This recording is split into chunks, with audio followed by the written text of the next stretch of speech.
Give me a clean fight, una pelea limpia. Punches over here gonna be okay. Puños aquí van a estar bien. Buena suerte a los dos. Good luck. Both of you. Let's do it. The question in this fight might be, is Tomas Dulorme mean enough inside that ring to deal with Terence Crawford, who's a mean little fighter? Said, I'm not the guy to be talking, I'm the guy to jump. And he means that.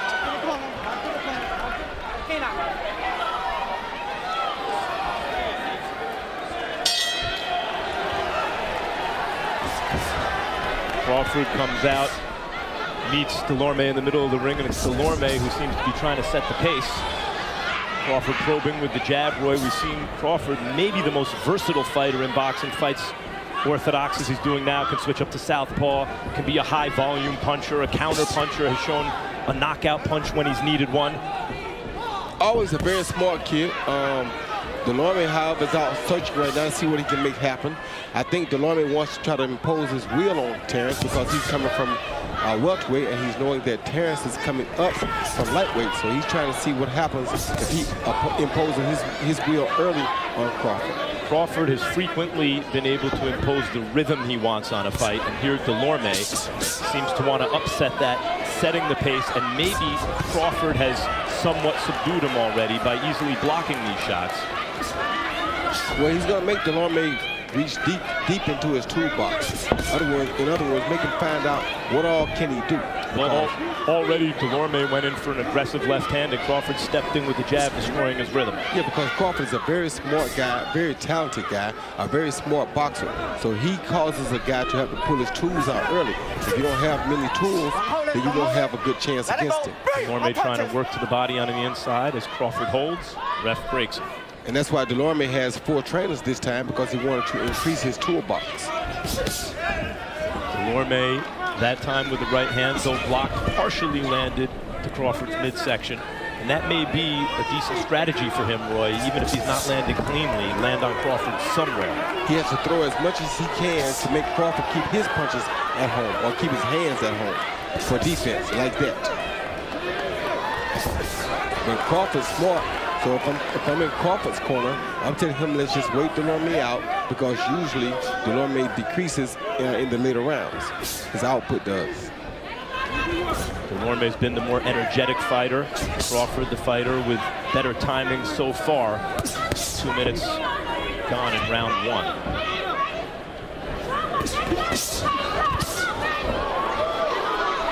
Both guys throwing really big punches, though, Max.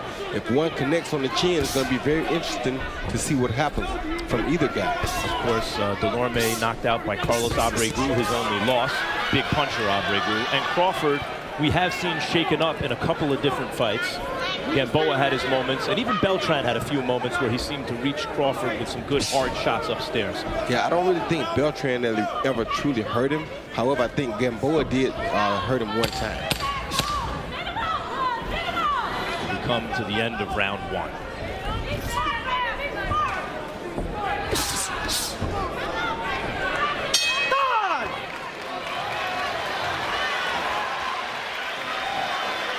And there's Terence Crawford's mother making the trip down here to Arlington. Hasn't had to travel far in Nebraska recently, in Omaha.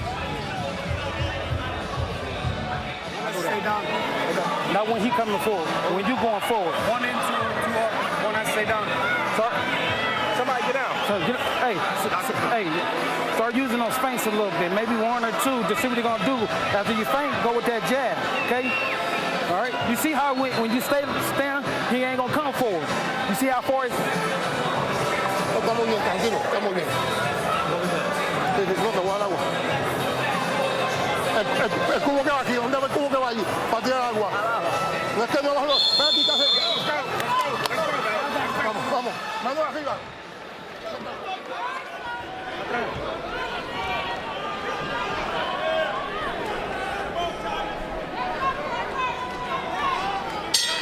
Roy, both fighters have several trainers, up to 4 different people you can consider trainers on one level or another. But Crawford's had these guys his whole fighting life. Dulorme just got with them. What does that mean in terms of communication in the corner? Well, it means a lot because Crawford is very comfortable in his corner, as you see. He knows who to listen to. He knows when to listen to him. If he ever becomes under distress, he's not going to be worried because he knows what he has in his corner. However, Dulorme, on the other hand, all of this is new to him. So he'll have to try to make adjustments. Things may get strange if there's a moment of distress. Crawford very calm under pressure. He was calm in the corner.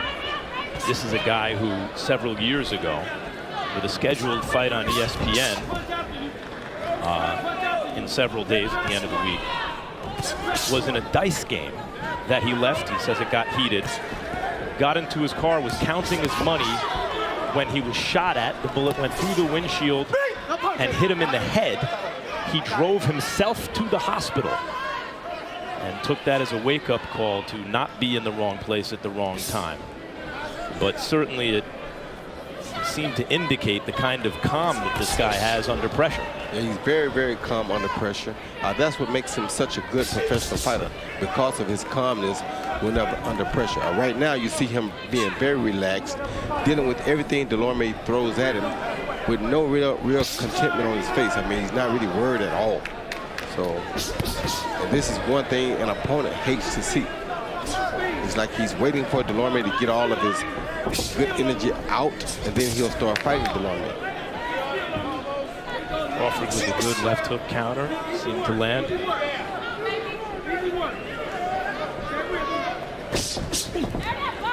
Dulorme trying to step up the activity, but Crawford easily weaved both jabs. Throws one of his own. You heard in Crawford's corner, they want him staking out the middle of the ring, which is what he's doing right now. But the early difference in this fight already, Max, is that you see Thomas Dulorme, he's doing things that are working things, but he's not really doing things that are boxing things. Crawford is doing things that are boxing things while he's working. In other words, Crawford is countering Dulorme's jab, countering his hook, countering his right hand to the body sometimes. Whereas Dulorme is just punching. He's never doing anything to make an adjustment or reacting to Crawford's punches. Crawford's body, in a boxing sense, is very much the instrument of his brain. He can think very quickly and make his body react immediately. And Dulorme seems to have less of that than Crawford so far.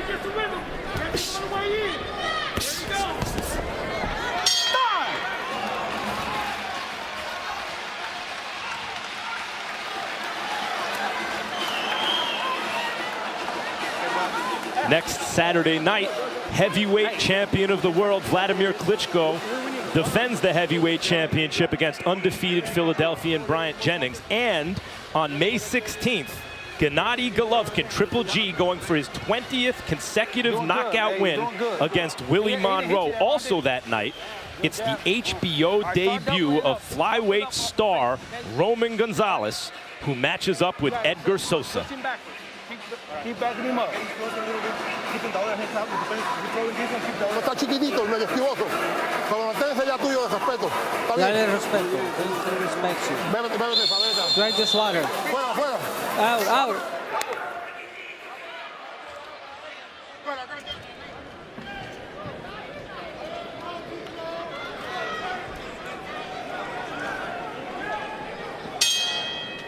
Round 3 here in Arlington, Texas. The opening fight of a split-site doubleheader a little bit later on. From Verona, New York, Matisse Provodnikov, which, Roy, the bell hasn't rung for it yet, and it's already almost a Fight of the Year candidate. World War III is about to break out in Verona. Meantime, the chess match that many anticipated, and Crawford, though he hasn't done a whole lot, seems in control. He is in control. He's using his jab. Like I said, he's making a lot of boxing moves. He just swiped him across the chin with a small right hook just to let him know I can hit you whenever I get ready. And just then rolls with the shoulder, so Dulorme's punch goes wide and connects with his own inside.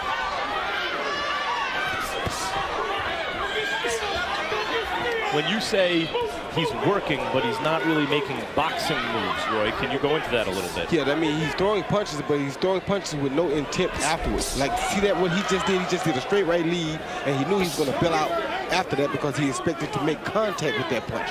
So when he punches, he has other things planned after the punch. Crawford does. Yeah, Crawford does. Dulorme, like that jab, after he jabs, like that's it, that's over with. He has nothing else planned after that big right hand. Which, see, Crawford just tried to sneak that same overhand right, but over the top of Dulorme's jab. So everything Crawford does is with a boxing reason. Everything Dulorme does is more of a worker's reason. He's just flailing with punches. Exactly, not really with any intent mentally. There's the difference in a real good boxer and a fighter. A guy just out there fighting who's just reacting to whatever happens. Dulorme is sort of reacting to what happens, whereas Crawford is trying to make stuff happen. Well, if anything, Crawford's demonstrated so far in his young and excellent career a first-rate boxing mind. You see that? He jabs, and he's looking to see what happens after this. Watch. Dulorme landed a good uppercut there, but that was just a reactive thing. He threw an overhand right and followed with a left uppercut. Nothing that he set up, he just threw it. Crawford pumping that jab this round. It's one at a time, but as Roy mentioned, he's probing with it. See, Dulorme threw that hook with no intent of doing anything afterwards. Dulorme ties Crawford up in the middle of the ring and throws a flailing left hook, to which Crawford responds with a straight right hand that lands and a jab. And while Crawford is throwing his straight right lead, he's eventually going to try to set up a hook afterwards. It's just that he's constantly hitting him with it, so he's getting him used to seeing it. Sooner or later, he'll follow with a left hook, so you know he has intent after that punch. No. Crawford That's it. grabbed again by Dulorme near the end of the round.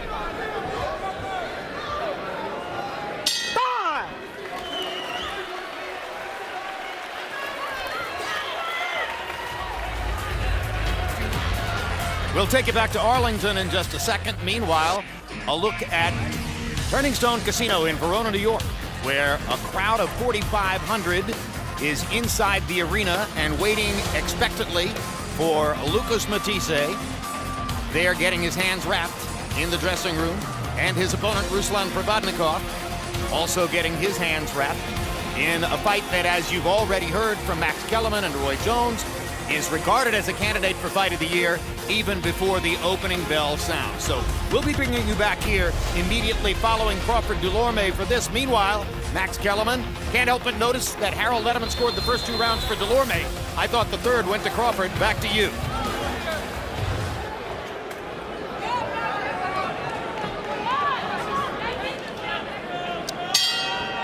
So we begin round 4 with 3 in the books. The inimitable Harold Letterman. How do you have it, Harold? Thank you, Max. I gave the first 2 rounds to Thomas Dulorme. I thought he was busier. Terence Crawford more relaxed. Dulorme, you know, winging some really hard shots. In round 3, Terence Crawford put his game together, started throwing nice left jabs. Dulorme didn't do much. Dulorme was laying back, looking for that left jab, hitting him in the face. 2 rounds to 1, 29-28, Thomas Dulorme. Thanks, Harold. And Roy, I can see that. While Crawford, you could see, was strategically in control of the fight, in terms of the actual action, Dulorme was busier in the first 2 rounds. Yeah, because like I said, he's working, he's pushing the issue, but he got to do it with boxing intent to last 10 rounds or 12 rounds. And at some point, he has to start making real boxing moves. Sure, in a 12-round fight, of course, if you have 2 in the books, you don't have to win that many more to make it a close fight. But because of his reputation, though, I'm sure Terence Crawford is not worried, because he's hoping that Dulorme is going to fade like we've seen him do in the past. And like the last fight he had, we saw him fade badly, and that's what I'm sure the Terence Crawford corner is looking for. CompuBox analysis of Terence Crawford corroborates what boxing fans see when they watch him. He's versatile. He's adaptable. If he needs to be the aggressor and have a high volume punch output during the course of a fight, that's what he'll do. If he needs to be the counter puncher, he'll do that. In the Gamboa fight, Uriorkis kept jumping in and catching Crawford on the way in. Crawford switched to southpaw and caught him with knockdown, and then eventually knockout blows on the way out. And just now I saw Thomas Dulorme actually do some boxing stuff. He tried to counter with an uppercut and a right hand, so he did something with not all the intent on just the first move. So he may be starting to warm up a little bit now. Do you think Crawford is fighting maybe a little more tentatively because he's at 140 pounds against a big 140-pounder?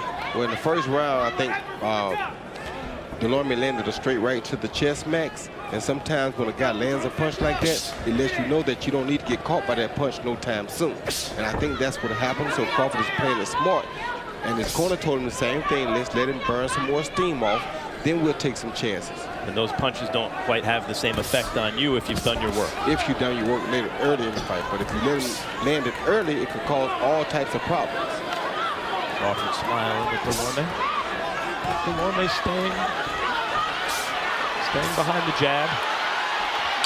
Not allowing Crawford to actually dominate the action, even if Crawford's giving the impression that he's under control. Crawford better be careful because Dulorme is a big puncher here. Good right hand. The end of that round by Crawford.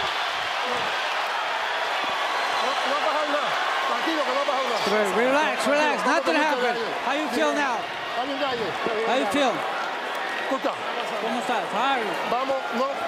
Cuando él se ponga difícil para atrás, Don't go backwards. tú no le vas para encima, ve y dale a los lados. Go see side to Dame la side. botella. Give me the bottle. Pintor, tú estás pendiente de nada. May 5th, don't miss the premiere of 24/7 Canelo Kirkland.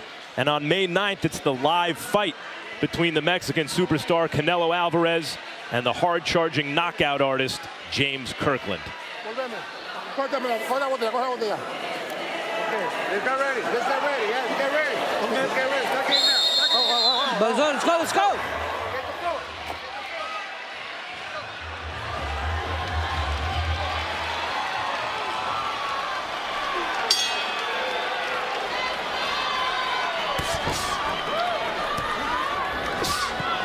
And Dulorme comes out, Roy, seeming to want to reestablish the kind of little bit more of an energetic pace, throwing the jab to the head and to the chest. Yeah, he has a good long jab, Max, but I don't see him setting anything up off of that jab. A good boxer usually throws a jab with intent to do something afterwards. If your jab is your main punch or the main thing you're expecting to land, that's not a good look, especially in a 12-round fight against a guy who's a pretty complete boxer. Crawford showed at the end of the fourth, Roy, that he was figuring some things out and hitting Dulorme cleanly with a right hand. But at a certain point, doesn't he need to start breaking Dulorme down and changing the actual outcomes of each round, not just the tenor of the fight? Yeah, but as you know, most people know that Dulorme is good for the first 4 or 5, maybe even 6 rounds. And that's what guys train for against Dulorme, to let him have his way, 5 or 6 rounds, make him work. Then he'll slowly fade, usually. And this time, I think he hired some better guys as far as the strength and conditioning goes as well. And with that being said, he may not fade, so that's what Terence will have to be careful of. And not to belabor the point, but he was a real top welterweight prospect not long ago, Dulorme. A big welterweight prospect. So Crawford can't get too relaxed here because he can't punch. Yeah. And Dulorme, while that 1-2 didn't come close to landing, Crawford easily picked it off moments ago on his gloves. It still kept Crawford's gloves at home. That's the good thing about the work ethic that Dulorme has. It does. That was a good boxing move. Like I told you last round, now he's starting to do boxing moves, and it may be that he's warming up now. Because early he wasn't doing things like that. Dulorme having his moments in this first half of the fight. But the question with him is not, as you mentioned, how he does in the first half of fights. It's does he have that thing in him, that taste for combat that can carry him through the second half of the fight, where he can actually succeed in those later rounds. That's always the question for Thomas Dulorme. But he's boxing well enough, Roy, that Crawford's not able to do a lot of what he wants here. No, he's not. It was because he's making boxing moves now. As you saw, he just countered Crawford's right hand just then. So now he's making more boxing moves and he's getting into the fight that way. Making Terence Crawford have to be careful because he knows anytime that he punches, something may come back. Crawford staying orthodox for now. Looks like he was thinking about giving southpaw a try just then.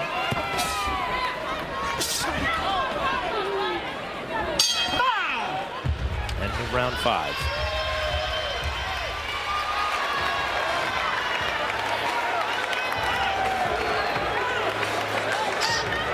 You all right? Good, good. Easy work.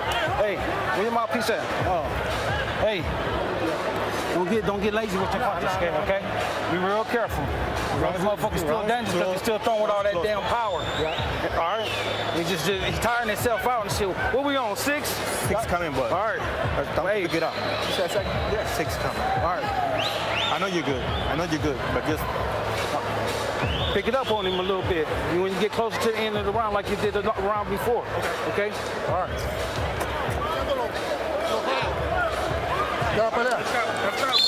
Vamos.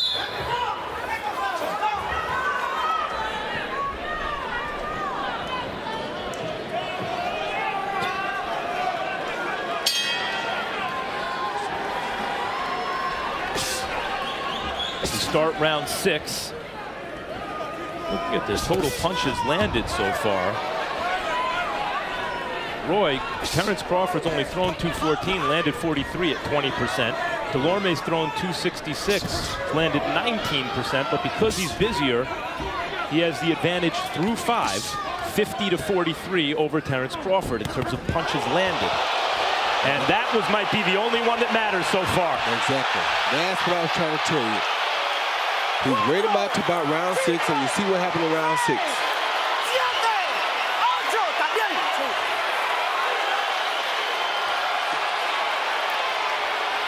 All that boxing studying through the first 5 has paid off big here in 6 for Terence Crawford. He's measuring and tattooing Dulorme in the corner. Crawford, just with surgical precision, drops Dulorme again.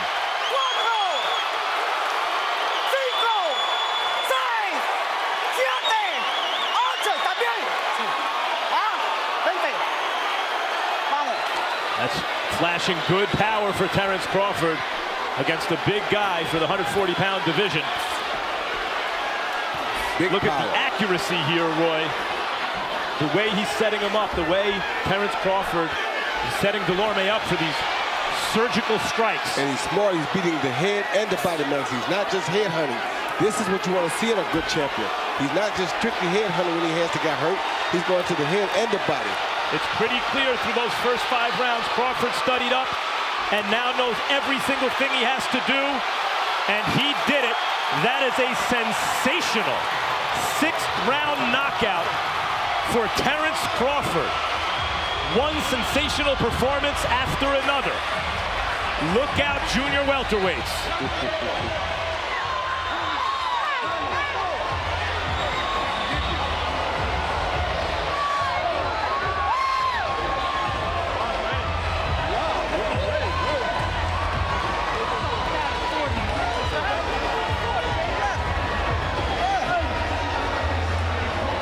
That's what you call professional boxing and sticking to your game plan. Even as he was giving away some rounds. You got to do that sometimes. He was taking the edge off of Tomas Dulorme, and here are the 2 shots that hurt him, Roy. Measured him, hit him with the left and the right hand. Feinted the jab, hit him with the hook right hand, something he had been setting up behind the jab all night, which is what I told you earlier. When he's used that jab, he's looking for what he can do afterwards. And it's what he did after the jab is what hurt Thomas Dulorme. When you saw Dulorme punch, he wasn't doing that. See that? Hook right hand right over the top. Right off of a feint jab. He feinted the jab like he's going to throw the same jab he's been throwing, but he changed it to a hook right hand. And he had been doing this all night long. It just was a matter of time before he went with the gusto. I went with the killing punch. And then it seemed, once he had him badly hurt, here's the second knockdown. It seemed that he had studied up in the first 5 rounds and knew every single thing he had to do once he got Dulorme hurt. Of course, once he got him hurt, he just had to keep on hitting him. He's fatigued a little now. Once the fatigue sets in, you just keep throwing at him. He caught him with that clean right hand, and down he went again. And here's the end. I mean, Dulorme never truly had his legs back, Roy, and possibly could have continued fighting, but it was clearly academic at that point. Crawford seemed to have beaten the fight out of him. Crawford made sure he beat the head and he beat the body so that he would never get his legs back. That's the mistake a lot of guys make when they're trying to finish. They beat the head, but they don't beat the body to ensure that the opponent doesn't regain consciousness. Terence Crawford celebrating with Coach McIntyre. And there is Deborah Crawford, Terence's mom. Pretty happy about what she saw here tonight, Roy. And she should be.